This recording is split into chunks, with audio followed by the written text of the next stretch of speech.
For decades, if you needed to buy wood for a project, the answer was almost always the same: go to Home Depot or Lowe's. These two retail chains have more than 4,000 stores across the United States, offering everything from screws and paint to millions of construction planks each year. But recently, something strange has been happening. More and more carpenters, builders, and DIY workers are starting to say they no longer trust the wood in these shops. A series of complaints appeared. "I don't buy wood at Home Depot or Lowe's. It's all junk." Home Depot is just as bad. They mainly sell warped wood. Home Depot and Lowe's sell firewood that has been cut to standard sizes. It's worth noting that these aren't just a few isolated complaints. More and more professional carpenters are completely avoiding buying wood from large retail chains. So, what's going on behind those seemingly ordinary wooden shelves? Why do many people in the industry say that the quality of wood today is much worse than it was 20 or 30 years ago? And will 2026 mark a major shift in how people buy timber and build? All of these questions will be deciphered in today's video. Don't miss out. For decades, the story of buying timber in America has always started the same way. If you're a carpenter, a weekend DIY enthusiast, or simply want to fix a shelf in your garage, you'll drive to Home Depot or Lowe's. These two chain stores are like supermarkets in the construction industry. In the US alone, there are over 4,000 stores, ranging from small towns to large cities. For many people, buying wood is as simple as buying a loaf of bread. Drive for a few minutes, pick some 2x4 planks, load them onto a cart, and then start your project that same afternoon. For many years, this system operated smoothly.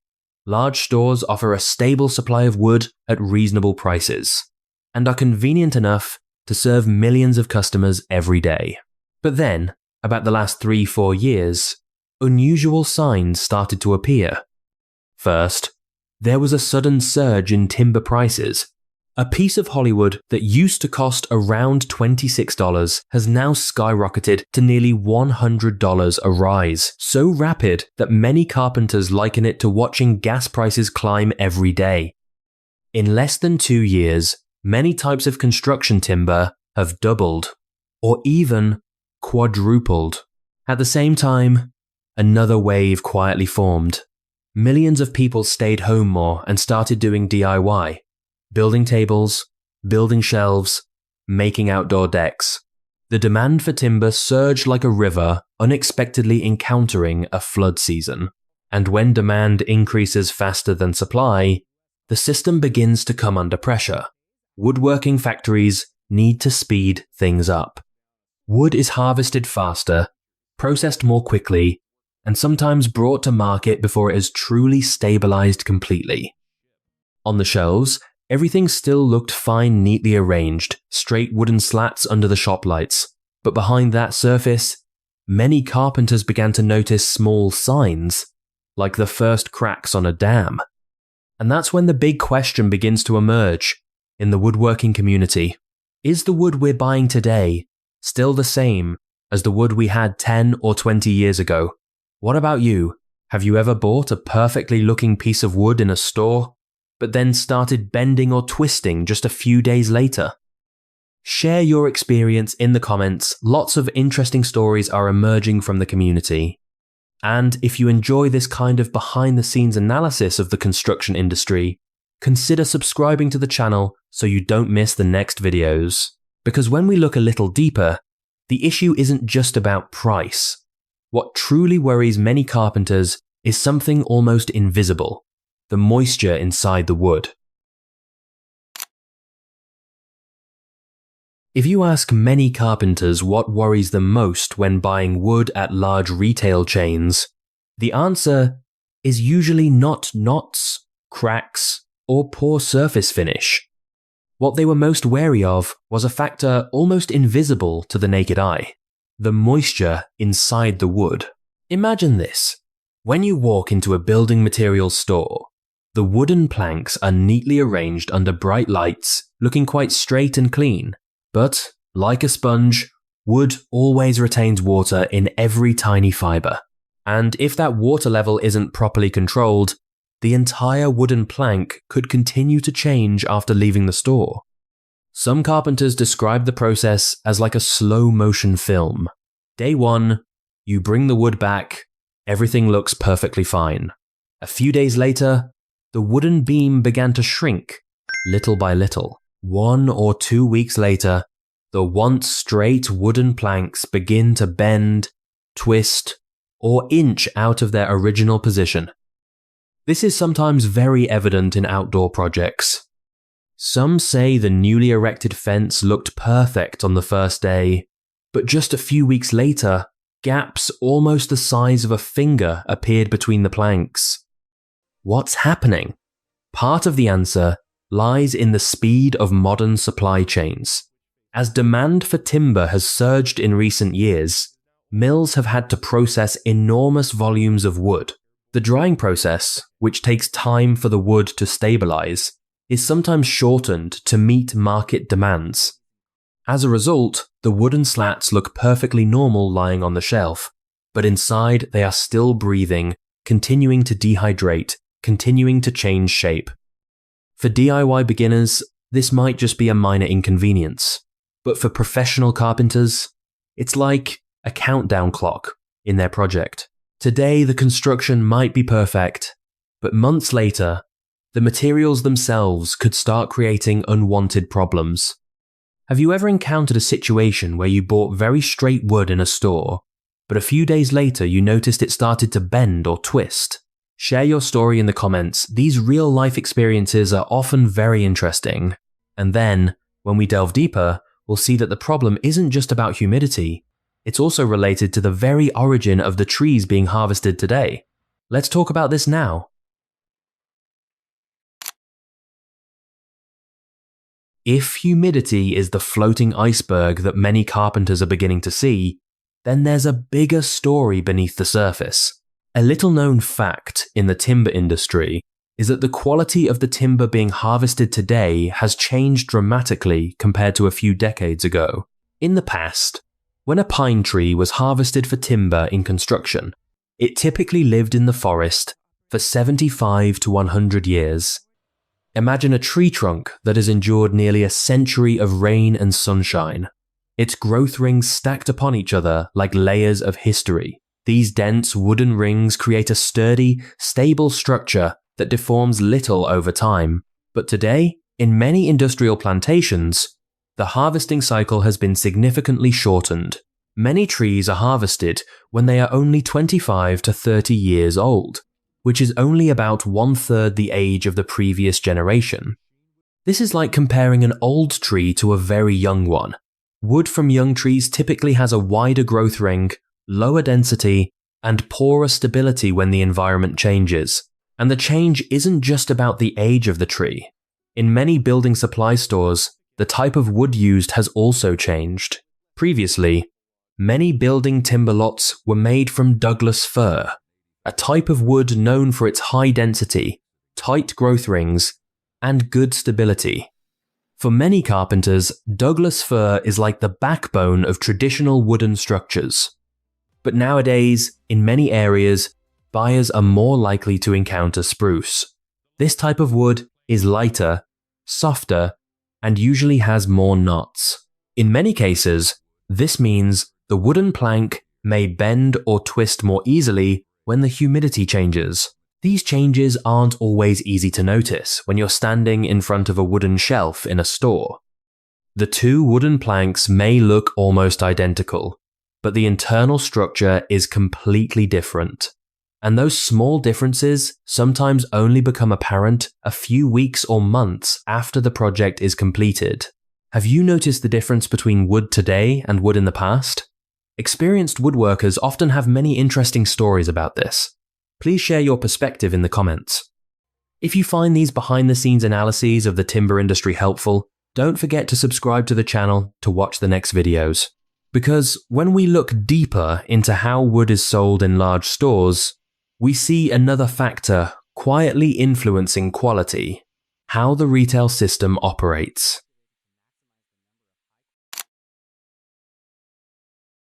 When considering the increasing number of carpenters avoiding buying wood from Home Depot or Lowe's, the next question is, where does the problem lie? Do these stores not care about quality? Or is there another business logic at work behind the scenes? To understand that, we need to look at how big box stores, giant retail chains, actually operate. Systems like Home Depot or Lowe's are designed to resemble a giant logistics chain. Every day, thousands of trucks carrying construction materials are delivered to distribution centers, which then disperse them to more than 4,000 stores across the United States. In this model, the three most important factors are large volume of goods, fast turnover rate, and stable profit margins. In other words, the system is optimized to sell millions of planks of wood annually, rather than to selectively choose each plank like a professional lumber mill. Imagine it like a giant supermarket. When you buy apples at the supermarket, you don't expect each one to be hand-selected like in a local orchard. The same applies to wood, and that's where an interesting phenomenon begins to emerge. Many people in the woodworking community say that when they walk into the lumber sections of large stores, they feel like they're on a treasure hunt. A popular comment describing this situation is quite humorous. You have to play the role of a wood sorting expert yourself. In other words, customers don't just buy the materials, they also have to inspect, evaluate, and select each piece of wood themselves. Some people even said they had to flip through 100 to 120 planks of wood to find a bar straight enough for their project. That image is like finding an intact book among a stack of books with bent spines. For weekend DIY enthusiasts, this might only take a few extra minutes. But for a professional carpenter, time is money. Every minute spent standing in front of a wooden shelf looking for a suitable bar is an unpaid minute. Have you ever had to dig through a whole pile of wood in a shop to find a straight bar? Your story might be very interesting. Please share it in the comments so everyone can discuss it. And then, from the perspective of a professional carpenter, the issue isn't just about the time spent selecting wood, but also directly related to the actual cost of each project. If you ask a professional carpenter what they base their material choices on, the answer is rarely just price. What they actually calculate is the total cost of the entire project, what in business is often called the cost of failure, the cost when things don't go as planned. At first glance, a wooden plank at a large store might seem a few dollars cheaper, but for those in the profession, the story doesn't end with the bill at the checkout counter. Imagine a simple project. Erecting a wooden table, a door, or a kitchen cabinet system. If the material is unstable, the craftsman may have to readjust each piece of wood, cut off any bends or knots, and reinforce it to maintain its stability. Each of those small steps is like a drop of water falling into an hourglass. As time goes on, labor costs increase. A carpenter once said that just 1 hour of handling substandard materials could swallow up the entire profit of a day's work. With a large construction team, that number is far more significant. But money isn't the biggest factor yet. In the construction and carpentry industries, reputation is the most important asset. A table bent after a few months, a door started getting stuck as the weather changed. Customers rarely looked into the underlying cause. They didn't say, "Perhaps the wood from the shop has changed over time." Instead, the saying is often much simpler. "The craftsman didn't do a good job." That is the invisible pressure that many carpenters are trying to avoid, because each project they completed was not just a product, but also their reputation for many years afterward. Therefore, more and more people in the industry are starting to change their material purchasing habits.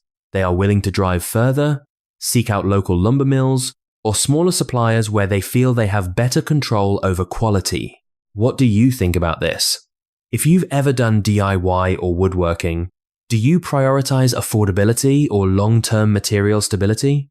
Share your perspective in the comments. Different viewpoints always make for interesting discussions. And if you enjoy these kinds of economic splitting analyses behind the construction industry, consider subscribing to the channel to watch the next videos. At this point, the story doesn't just stop at leaving the big stores, but also involves a trend that's quietly making a comeback: local lumber yards.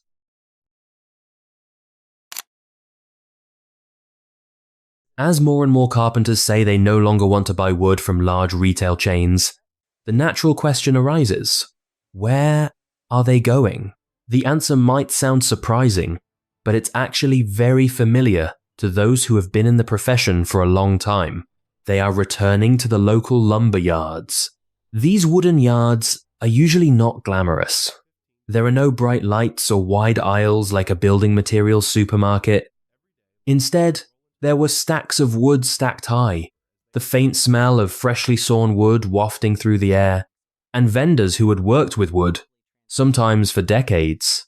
But it is precisely that simplicity that sets it apart. In small lumber yards, the wood is typically, its origin is known, it is dried more thoroughly before sale, and it is stored in an environment close to real-world conditions. This means that when you choose a piece of wood there, the chances of it maintaining its shape stably over the long term are higher. In fact, in many cases, the price isn't necessarily as much as many people think. For example, some lumber yards sell oak wood for around $8.50 per board foot, while at larger stores, that figure can go up to around $12.50 for the same pre-planed material. To put it simply, it's like buying the same item, but in one place you pay for the actual quality, while in another you pay for the convenience of a large retail system. But perhaps the most significant difference isn't in price or the type of wood. It lies in the relationship. At a local lumber yard, you can speak directly with the seller. They know which type of wood is suitable for doors, which is good for table frames, and sometimes they even help you choose each piece of wood in the batch. That's something a massive retail system is almost impossible to replicate. Have you ever bought timber at a local lumber yard? Is your experience different from that of larger stores? Share your story in the comments. Many people in the community will surely be interested. And then, looking back at this whole story, what we're seeing may not just be a small change in material purchasing habits, but a sign of a major shift in the entire construction timber industry. If you look at each problem individually, bent wood, damp wood, rising prices, they might just seem like minor annoyances in a building materials store. But when you put it all together, a bigger picture begins to emerge. It's like pieces are being put together to create a shift in the entire timber industry. In recent years, 5 clear trends have emerged. First, the quality of wood is changing. Shorter reforestation cycles and earlier tree harvesting have resulted in many types of wood today being lighter and less stable than those of previous generations. Secondly, timber prices have risen sharply. At one point, the price of a piece of Hollywood went from around $26 to nearly $100, like the price of a familiar item, suddenly tripling in a short period of time.